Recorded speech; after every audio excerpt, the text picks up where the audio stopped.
ACLJ, defending your rights, religious liberty rights, your freedom, your constitutional rights. Donate today. Double the impact of your donation at aclj.org. That's aclj.org. Yep, do that today. Give us a call. Also, phone lines are jammed, but they'll open up at 1-800-684-3110. But if you have a minute, even before the show is over, I encourage you to go make that donation, as Jordan said. If you're watching online, you see the QR code, go to aclj.org. Do it right now. We're back in just a minute with your voices. Hey everyone, this is Jordan Seculo. You've spoken and we've heard you loud and clear. That's why this month we're doing something big. We're proud to announce our brand new ACLJ Life and Liberty Drive.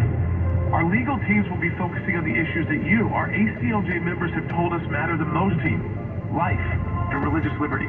We're redoubling our efforts to beat back the radical left's attack on your constitutional religious freedoms and to defend the sanctity of human life. Life and liberty are the cornerstones of our great nation, but they're not guaranteed. When the values we hold dear are under attack, it's up to all of us to take a stand or risk losing them forever. This is not just a call to fund our legal battles. This is your moment to get in the fight. Just as before, every tax-deductible gift will be doubled, dollar for dollar, through the ACLJ Life and Liberty Drive, giving you twice the impact to defend your freedoms and help us fight to literally save lives. Join the ACLJ in the fight to... Whether you own a local business or a global one, you know that these days, generating growth is a challenge. By teaming with Bank of America, you'll not just stay ahead of the curve, you'll move it. With access to experts, award-winning insights, and business solutions so powerful, you'll make every move matter, locally and globally. Visit bankofamerica.com/banking for business to learn more. What would you like the power to do? Copyright 2024 Bank of America N.A. Stop the Sherwin-Williams July summer sale and get 35% off paints and stains from July 26th through August 5th. With prices starting at $31.84, it's the perfect time to transform your space with color. Whether you're looking to revamp your bedroom, living room, or home office, we have you covered with bold hues, soothing neutrals, and everything in between. Stop the sale online or visit your neighborhood Sherwin-Williams store. Retail sales only. Some exclusions apply. See store for details. Secular on 860 AM. The answer.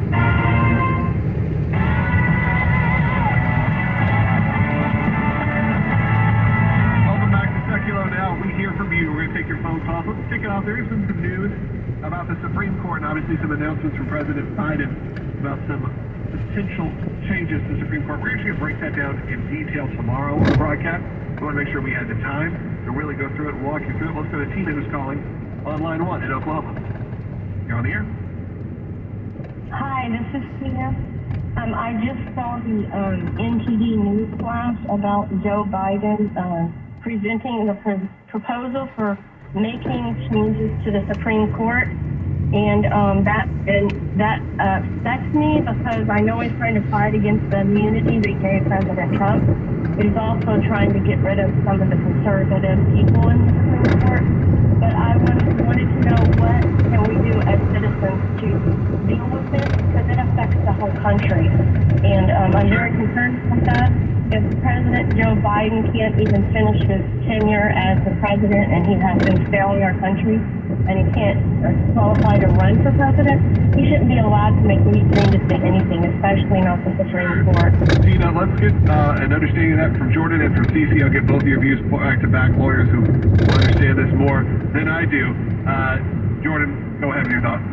Remember, these changes have to either be made by Congress or constitutional amendment. Congress can do some things by statute. They can add members to the Supreme Court. They get to set that up. What they can't do is change that the Supreme Court terms are lifetime appointments. So that would have to be done through constitutional amendment. So while you could pack the court with congressional action, let's look at Congress right now. Do you think there's any way that's getting through? Absolutely not. I mean, there's no way. It's not going to go through the Republican House. It's not going to go through the Democrat Senate with, barely hanging on. So Joe Biden's like throwing this out there as things he's really committed to doing before he leaves the presidency. I think he's just trying to talk about anything relevant because he lame ducked himself very early, even for someone who only serves one term. You're not considered lame duck when you're running for a second term. You're considered lame duck if you either are at the end of your second term or if you lost the November election and you've got just like a couple months left. He's now lame duck for a long time. I don't know if that's great for the country, Logan. I've gone back and forth on is it great to have him there focused just on kind of like running the country, not like he's been doing a good job of that, or should Harris really be in place and was forced to do that job because he's already admitted that he's not really capable of being the president moving forward into 2025. And so are we getting the best that we can, even if we're not talking about, Republican, Democrat, but the best of American leadership that we could get based on who we've got available to us at this time? Yeah, I think maybe he just makes a statement to rile up his voter base because he can't do this unilaterally. Just like Jordan said, if he's going to change the term, it has to be done by a constitutional amendment. And right now, yes, the Constitution says that a Supreme Court justice serves for good behavior, which ends up being basically life. And so that would take an amendment. That's not something that Joe Biden can just say it's going to happen. All right, let's continue on. Bill's calling on line 4. He's an ACLJ champion. ACLJ champion, those are people who support the ACLJ on a monthly recurring basis, and they get priority treatment on phone calls. So he called in, and he's up next. Bill, you're on the air. Hi, I was calling about Christopher Wray's hearing where unsolicited he made the comment, we don't even know if Trump's ear was hit with a bullet or a piece of glass or shrapnel. It started really a scandal in the news, went on for a couple of days. And Friday night, the FBI had to come out and admit that President Trump was shot. Yeah, and the FBI came out pretty quickly, actually, after that hearing and said, no, we'll make sure we know. He was definitely shot with a bullet, whether it was grazed, whether, whatever it was it happened. And that, of course, became a social media buzz thing, as you've seen, someone's ear progressively heal over a couple weeks and makeup and all the things you can do. For some reason, that became a controversy. That's going to be the problem, Jordan, going forward, is that these are the little kind of, they're not going to be necessarily the news stories you hear, but they're going to be the offhanded remarks that are made from a Christopher Wray, or offhanded by a CNN or an MSNBC. Start planting it in the viewer's head that maybe this was some sort of staged event.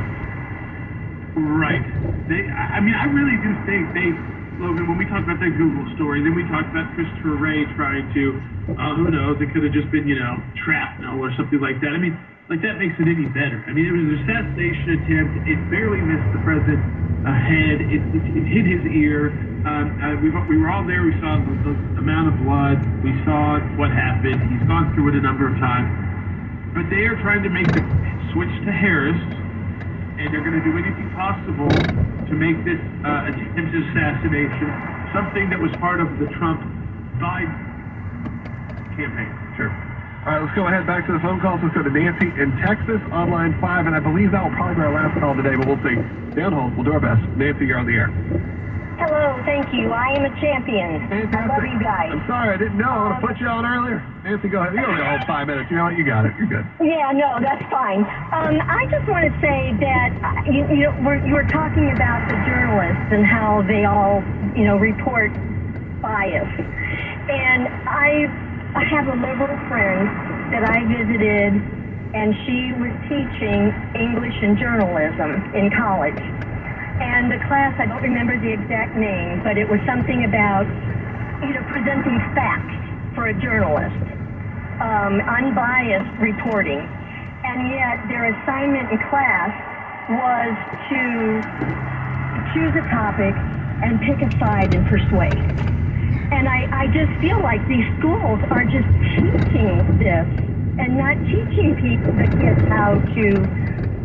Well, Nancy, as Jordan said, not to cut you off right on time, as Jordan said, it doesn't really exist in modern-day journalism. There is no, at least a bid, and they probably was like that always. It's just maybe they were presenting it in a different way. But it is sort of sad when you feel like you can't even have those conversations. You can't have two sides on the same panel anymore. Jordan, go ahead. No, this is the world we live in. You can have panels.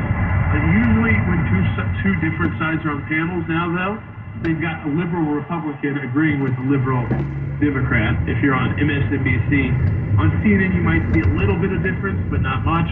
And then on Fox News, it's a Democratic rate with Republican. So, again, read the news. You're going to get the basic facts correct. They can't lie to you about the economy. They can't lie to you about the stock market. They can't lie to you about your inflation. They can't lie to you about the cost of gas or groceries or how our standing is in the world. Those are all pretty poor, or crime in your city. So look around. Just keep your eyes open. You're the best journalist. You know what's happening. You know if things are costing more, if things are feeling dangerous, and if you're not feeling safe. All right, well, we're going to wrap up today's show by telling you to support the work of the ACLJ during this Life and Liberty Drive. There's only 3 days left. If you're brand new, I'm going to ask you, though, to subscribe or to follow if you're watching on Rumble or YouTube or on Facebook or X, however it is. Do whatever you need to activate this account. We do this show each and every day. So be part of it. Plus a lot of extra content that's posted. But we are in this final 3 days. We need your support right now. Take this last 30 seconds. I'm sorry to Linda, sorry to Faye, we were able to get to you today. Have your gifts doubled right now during our Life and Liberty Drive. It ends at the end of this month. So we're just a few days away, July 29th. So time is of the essence here, everybody. And we are a little bit behind. Support the work of the ACLJ right now. You stand with America, you stand with Israel, you support your Christian conservative values. Do it right now. Scan that QR code on the screen or make your donations directly at aclj.org. We'll talk to you tomorrow. Again, do it right now. Scan that code. Talk to you tomorrow. Sponsored by Christian Advocates Serving Evangelism Incorporated. It's 860 AM. The Answer. KTRB. San Francisco, Oakland, and San Jose. Radio home of the Oakland Ballers. News this hour from com.hovans.autoguard. I'm Keith Peters reporting. The former CEO of the National Rifle Association is banned from working for the group for a decade. In a case against the NRA brought by New York's Attorney General, Judge Joel Cohen says he will bar former CEO Wayne LaPierre from holding a paid position within the gun lobbying group for a decade. But Cohen did not grant the request from Attorney General Letitia James to appoint a monitor over the group's finances. In the first phase of the trial, a jury ordered LaPierre to pay back some $4 million used to finance a lavish lifestyle. Another NRA leader was ordered to pay back $2 million. I'm Jackie Quinn. Germany, Britain, and the Netherlands have called on their citizens living in Lebanon to leave immediately as expectations grow that there will be a major Israeli strike on the country. Israeli military commentators speculate that Israel could hit a major Hezbollah target deep inside Lebanon or Lebanese civilian infrastructure. But part of its calculation must be how Hezbollah, with its large arsenal of longer-range rockets, could then respond. As international diplomats urge restraint, local media have quoted an unnamed Israeli defense official as saying that Israel wants to hurt Hezbollah, but doesn't want to drag the Middle East into another all-out war. BBC correspondent Yolanda Nell reporting from Jerusalem. A federal judge has ordered UCLA to craft a plan to protect Jewish students. The move comes months after pro-Palestinian protests broke out on campus.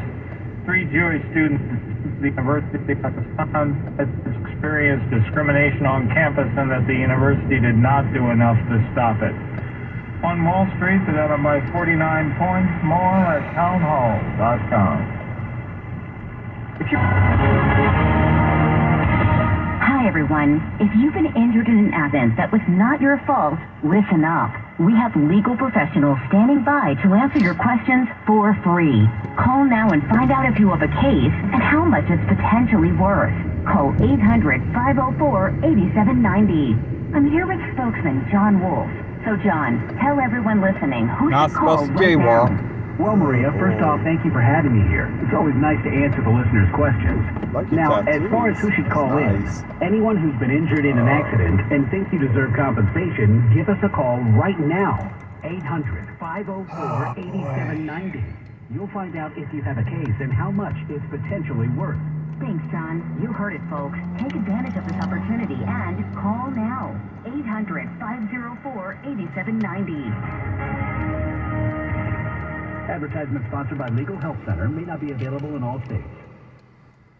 Student activists in Bangladesh have called for a new street protest after the government ignored an ultimatum to release their leaders and apologize for hundreds of deaths during recent unrest. Police have used batons to disperse a group of people who tried to hold a new protest in the Bangladeshi capital Dhaka.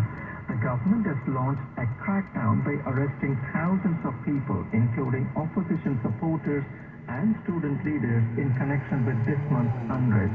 Troops are still patrolling cities and towns. A nationwide curfew remains in force, but it has been relaxed since the start of the last week. BBC correspondent Ambarazan Athirajan reporting. Guatemala's government's given temporary residency to 207 Mexicans, mostly children, on humanitarian grounds after they fled the border last week to escape drug violence. News and analysis at com.hovans.autoguard. British lawmakers have announced they are running to lead the defeated Conservative Party. Correspondent Karen Challis reports. At the polls, the Conservatives lost votes from parties on both the right and left. The party is split in two. On one side, there are moderates who want to win back centrist voters. On the other side, hardliners who want to recoup votes lost to anti-immigration firebrand Nigel Farage's Reform Party. Contenders for the leadership include former Foreign Secretary James Cleverly from the party's centrist grouping and ex-Business Secretary Kemi Badenoch from the right of the party. The Nigeria-raised lawmaker Badenoch was the early favourite to win, using language reminiscent of Margaret Thatcher. Karen Challis. Police say 2 children have died and 11 other people were injured in a stabbing in northwest England. Merseyside police say a 17-year-old boy was arrested and a knife seized after the bloody attack Monday in Southport. More at Town Hall. Caribbean is calling. Dennis Prager here. I invite you to join me on a Bible cruise this November in the Caribbean. Imagine 9 days of basking in the sun, surrounded by the stunning beauty of a tropical paradise. We'll cruise to the vibrant islands of Half Moon Cay, Curacao, Bonaire, and more, while making unforgettable memories with like-minded travelers.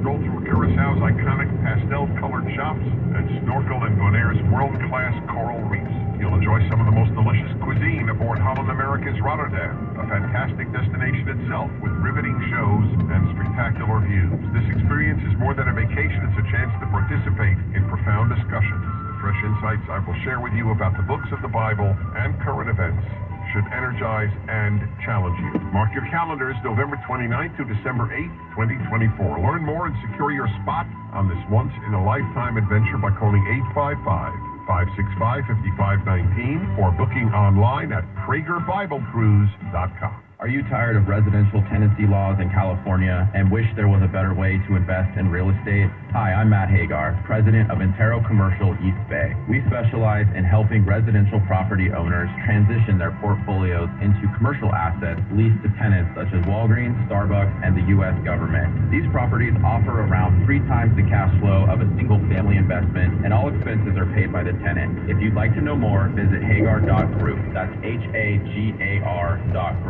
It's at 8:60 a.m. The Answer, KTRB, San Francisco, Oakland, and San Jose.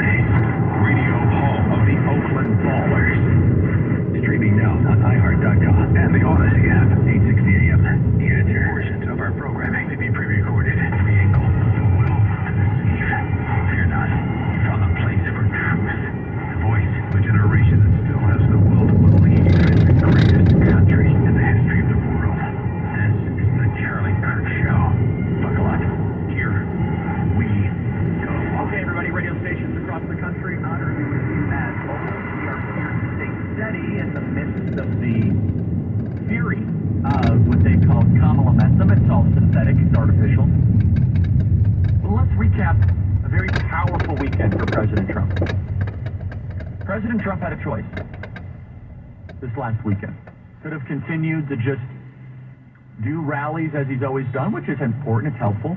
Or you can expand the base, you can expand the appeal of the campaign, and go after these micro communities that have a lot of voting bloc power. What President Trump demonstrated this last weekend was remarkable versatility. Only President Trump would be able to go to a gathering that we hosted, full of believers, pastors, Christian activists, and then just hours later, keynote a Bitcoin conference. And hours after that, Cloud, Minnesota, and draw major crowds. I'm talking about major crowds. So what does a Believer Summit, a Bitcoin conference, and a Minnesota rally all have in common? All three groups are desiring to be free. They do not want to live under tyranny any longer. For Christians and for believers at our Believer Summit this last weekend, they do not want to be told by the government that their church is not essential. They do not want to be told by their government that they have to take a vaccine against their will. They do not want to be told by the government that their pregnancy crisis center has to be shut down, as Kamala Harris would do. For the Bitcoiners on Saturday, liberty-loving Bitcoin people who typically would be liberal, they want to be free from the government's monopoly on our currency. They want to be free from the federal government being able to deteriorate the dollar without any options. They want to be free. And for the activists up in Minnesota, what do they desire? They want to be free from the tyranny of St. Paul. They want to be free from the tyranny of St. Cloud, where the rally happened. They want to be free from the totalitarian government that has taken over. And Governor Wall. From believers to Bitcoin to Minnesota, President Trump demonstrated some of the most impressive political versatility that you will see in the modern era. Kamala Harris, on the other side, humiliated this weekend, probably raising more money from abortion zealots. I want to play some tape here of President Trump's impressive show of force this weekend, on message, putting forward the case against Kamala, the communist. Let's begin with his speech at our Believers Summit, a gathering of over 3,500 pastors, Christian activists, media members, the largest of such gatherings in recent times. And by the way, this is in addition to all the other work we're doing at Turning Point USA, Keep USA Faith, Turning Point Action. Very, very, very impressed with what the team did this weekend. It was wonderful. Let's begin by playing cut 17. With your vote, I will defend religious liberty in all of its forms. I will protect Christians in our schools, in our military, in our government, in our workplaces, in our hospitals, in our pub square, and I will also protect other religions. We want that, right? Other religions. And we will bring our country back together, one nation under God. One nation under God. He continues by saying, we want to thank all of you as being believers in the room. I want to thank you, and tonight by the power of prayer and the grace of Almighty God, appealing to the divine. Let's play cut 15. I just want to say hello to everybody and to Turning Point for the fantastic job that Turning Point does. Thank you very much, Turning Point. This is a great group. This is from corner to corner. This room is packed, and there are a lot of people outside. But I'm thrilled to be back with so many proud, hard-working American patriots who believe in faith and family, God and country. Thank you very much. And we want to thank each and every one of the believers in this room for your prayers and your incredible support. I really did appreciate it. Something was working, that we know. Something was working, so I thank you very much. And I stand before you tonight thanks to the power of prayer and the grace of Almighty God. President Trump then zeroed in on a very, very effective attack vector against Kamala Harris. Kamala Harris will now have to answer for the idea that teachers in California are not allowed to tell parents when their kids are medically transitioned. So let's pretend you are a 6th grade teacher in Orange County, California, in Huntington Beach, California. You're a 6th grade teacher, and a kid begins to identify as Steve instead of Susie. As a 6th grade teacher in Huntington Beach, California, You are not allowed to call up the parent. You are not allowed to notify the parent.